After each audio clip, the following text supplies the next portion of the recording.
አላህ በቁርአኑ ነግሮናል ምክንያቱም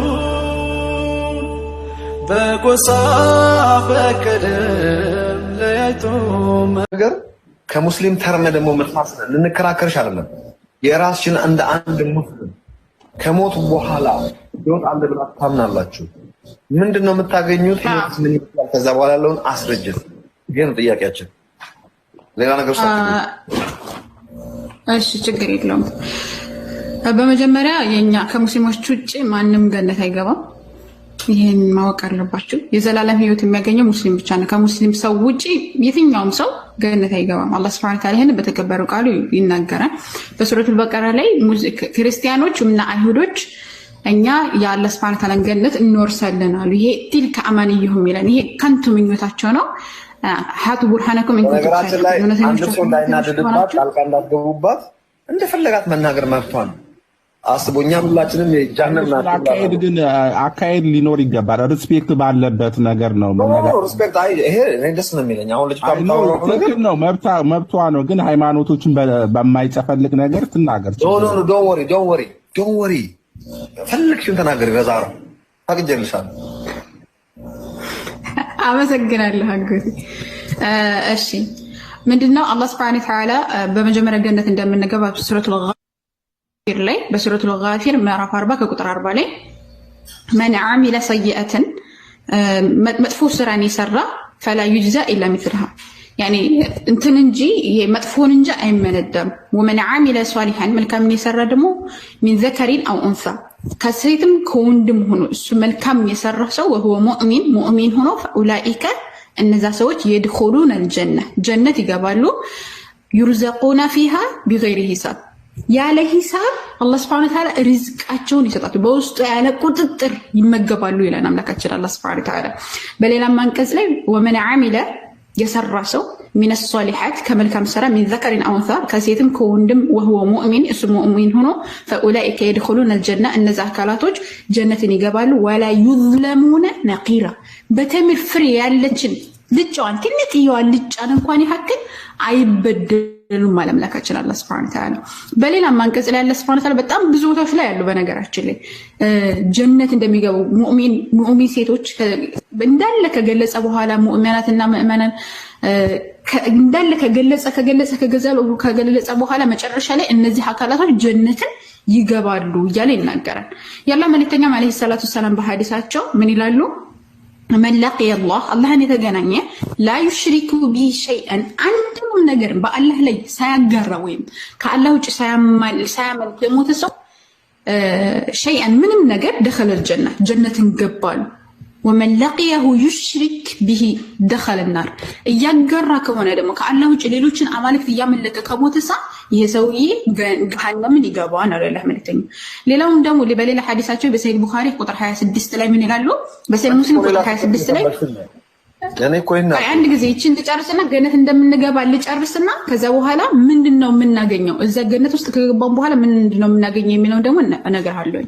ከዛ በኋላ ምንድነው የአላህ መልእክተኛ አለይሂ ሰላቱ ሰላም من مات يموت سوى هو يعلم أنه لا إله إلا الله كالله بستكر بحق من ملك أملاك يلم بلو يموت سو دخل الجنة جنة قبا يلي نقرأ يقبا نقوانا جنة قبا منم ترتر اللو مسلموش عند سو مسلم هنو كموت جنة دمي قبا منم ترتر اللو بسورة محمد بتمساسي وانا فرب ساقوك ترسالة سرات لي بتمساسي إن الذين كفروا وصدوا عن سبيل الله النزي يكادوتنا كالله من قرر قصة ثم ماتوا وهم كفار الناس كحدي هنا وكموتوا فلن يغفر الله لهم لأن الرسول الله سبحانه وتعالى أمرهم قال ينقرنا مسلم بيتشانو جنة الميقابا كمسلم نفسه جنة الميقابا إلا قال الله ملكته عليه الصلاة والسلام ينقرنا تعالى بوسط من السبال الله سبحانه وتعالى وعند قزي يتكاس يجلس كلا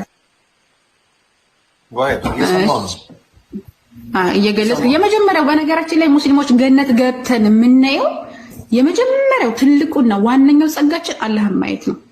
ግልጽ ነው። የዚያን ቀን ፊቶች የሚያበሩበትና ፊቶችን የሚጠቁሩበትን ቀን ያለ አምላካችን አላህ አዘ ወጀል ይናገራል። እና የመጀመሪያውና ዋነኛው ገነትን ከገባን በኋላ ትልቁ ጸጋችን አላህን ማየት ነው። ግልጽ ነው። አላህን ማየት ነው። ሁለተኛው ጸጋችን ደግሞ ምንድነው? አላህ Subhanahu Ta'ala ተስቢህ እያደረገን እያጠራ ነው የምንኖረው እዛ ገነት ውስጥ ማለት ነው።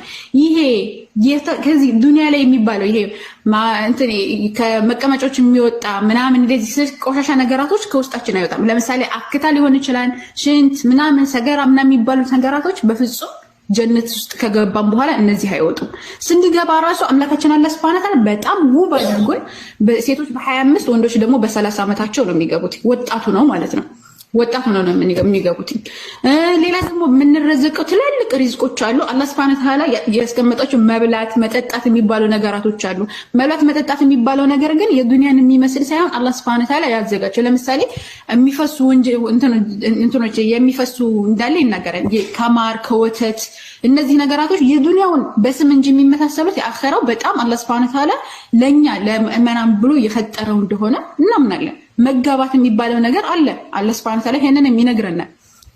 ሌሎችም ነገራቶች አላህ Subhanahu Ta'ala እጅግ በጣም ብዙ ጸጋዎችን አስቀምጧል። አንድ ጊዜ ላውጣላችሁ። እስከዛ ልጅ መውለድ አለ ዛራ በዛ አንድ ጊዜ ልጨርስና ከዛ በኋላ ታወጣለህ እንትን ትላለህ። አላህ Subhanahu Ta'ala ምን ይላል መሰለህ? በሱረቱል በቀራ ምዕራፍ 2 ቁጥር 25 ላይ እነዚያ ያመኑት መልካምን የሰሩት እነርሱ በስሮቻቸው ወንዞች የሚፈሱባቸው ገነቶች አላቸው ያሏቸው መሆኑን አብስራቸው አለ። ከእርሷ ከፍሬ አይነት ሲሳይን ይመገባሉ። በተመገቡ ቁጥር ምን ይላሉ መሰለህ? ይሄ ፍሬዎቿን ስለሚመሳሰሉ እንጂ የዱንያው ስለሚመስል ይህ ያ በተመሳሳይ ሆኖ ተሰጡት አለ። ለእነርሱ በውስጧ ንጹህ የሆኑ የተደረጉ ሚስቶች አሏቸው እያለ ይናገር። እነርሱም በውስጧ ዘውታሪዎች ናቸው እያለ ይናገር። በሱረቱል በቀራ ቁጥር 74 ላይ በተመሳሳይ በውስጧ ዘውታሪ ውስጥ ሆኖ ይኖራሉ እያለ ይናገራል። እንደዚሁ በሱረቱል በቀራ 266 ላይም በሱረቱል አሊ ኢምራን በተመሳሳይ በሱረቱል አሊ ኢምራን ምዕራፍ 3 ቁጥር 15 ላይ አምላካችን አላህ Subhanahu Ta'ala ነገር እነዚህ ሁሉ ነገር የሚሰጡ ልንገራቸው አለ አላህ Subhanahu Ta'ala። ከዛ እነርሱም እነዛ ለተጠነቀቁት አለ ጥንቁቆች ለሆኑት ለሰዎች በጌታቸው ዘንድ በስሮቻቸው ወንዞች የሚፈሱባቸው ገነቶች በውስጧ ሁሉ ጊዜ ነዋሪዎች ሲሆኑ ንጹህ የተደረጉ እንደሆኑ ሆነው እንደሚኖሩ አምላካችን አላህ Subhanahu Ta'ala ይናገራል ማለት ነው። ስለዚህ ምንድነው እኛ በስሯ ወንዞች የሚፈሱባቸው ገነቶች እንዳሉ እንደዚሁም እንትን ስንል ራሱ የሆነ መልካም ምናምን የሚባል ነገር የለም። የመጀመሪያ አንድ ሰው ገነት በሚገባ ጊዜ ሐውድ የሚባል አለ። ረሱላህ እኛ ሁላችንም ህዝቦች ከሄድን በኋላ ሐውድ የሚባል አለ። የምንጠጣው ከጠጣነው በኋላ አንዴ ከጠጣነው በኋላ ማንጠማበት የሆነ ውሃን ይሰጡናል። ወይም ደግሞ ሐውድ የሚባል አለ። ውሃ መሳዩ ነገር ሆኖ ግን አንዴ ከጠጣነው በኋላ እንጠማ። ግልጽ መራብ የሚባል ነገር የለም። መጠማት የሚባል ነገር የለም። እነዚህ ነገራቶች ታዲያ ለምንድን ነው የሚበሉት? እነዚህ ነገራቶች ለምንድን ነው የሚጠጡት ከተባለ ለነዚህ ነገራቶች ለድሎት ነው። ግልጽ ነው። ለድሎት አምላካችን አላህ Subhanahu Ta'ala ለኛ ለምእመናን ባሮቹ አዘጋጅቶልናል። ወርቅ መዳብ ይሄ ዱንያ ላይ ሰዎች እንደውም የአላህ መልእክተኛ ስለ ጀነት ሲናገረው የመጨረሻው ሰው ዱንያ ላይ በጣም ምቹ የተባለ ዱንያና በውስጡ ያሉትን ይሐክል የመጨረሻ እንግዲህ ጀነት ደረጃዎች አሉት። ወደ 8 ደረጃዎች አሉ። ከመጀመሪያው ጀምሮ የመጀመሪያው ትልቁ ፍርደውስ ይባላል። ከዛ በኋላ የጾመኞች የእንትኖች እየተባለ እየወረደ የሚመጣል 8 ደረጃዎች አሉ። የመጨረሻ የሚገቡ ሰዎች ግን የሚገርማቸው ነገር ዱንያና በውስጡ ያሉትን ነገራቶች ከዛ የሚበልጥ አላህ Subhanahu Ta'ala ይሰጣቸዋል። እንደው አንዱ ካንዱ ከኔ በለጠ የተሰጠው የለም የታደለ የለም ብሎ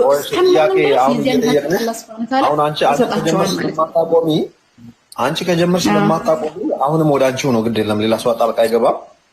አንቺ አሁን ሌላ ሰው ያፈረዘምሽብን ስለሆነ ጥሩ ነው። አሁን ወንድ ሙስሊም ጀሃነም የሚገባ ከሆነ ስፔሻሊ በጂሃድ ውስጥ የሚሞት ከሆነ ቃል የተገባለት ነገር አለ። በጀነት እንትን 7 ደናግሎች ምናምን የሚባል ነገር አላት። እውነት ነው መሰለኝ እሱ አይደል? ይሁን እሱ ባዘራ ያደረገኝ 7 ምናምን ሚል የለም። 7 ጥቋቁር አይኖች ያሉት የለም 7 ሚል። እሺ የጀና ሚስት ጀነት ውስጥ ሚስት አለ። የአላህ መልእክተኛ አለይሂ ሰላቱ ሰላም ምን ብለው መሰለህ? ጀነት ውስጥ 2 ሚስቶች እንዳሉ ተናግረዋል። እያንዳንዱ 2 ሚስቶች አሉ። እኔ በምድር ላይ ሙስሊም ቢሆን እኔ ምሳሌ የሆነ አንድ ሙስሊም ሰው አለ። በምድር ላይ 2 ሚስቶች አሉት፣ 4ም ሊኖሩ ይችላሉ። እነዚህ ሚስቶች በአኬራ ነው የምትሉት አይደል? እዛ ሚስቶቹ ነው የሚሆኑት ራይት? የእሱ ሚስቶች ናቸው ከፈለጉ እነሱ ከፈለጉ ፍላጎት ካላቸው አላህ ሱብሓነሁ ወተዓላ ምን ይላል መሰለህ? ነፍስ የፈለገችው ሁሉ አለ ነው። ነፍስ የፈለገችው ቆይ አንድ ጊዜ እኮ ነፍስ የፈለገችው ሁሉ እኮ አላህ ሱብሓነሁ ወተዓላ ምን ይላል መሰለህ? ነፍስ የፈለገችው ሁሉ አለላት ነው የሚለው አላህ ሱብሓነሁ ወተዓላ። ያለ መልእክተኛ ሰለላሁ ዐለይሂ ወሰለም ሐዲስ ቁዱስ ላይ ምን ይላሉ መሰለህ? ለደጋግ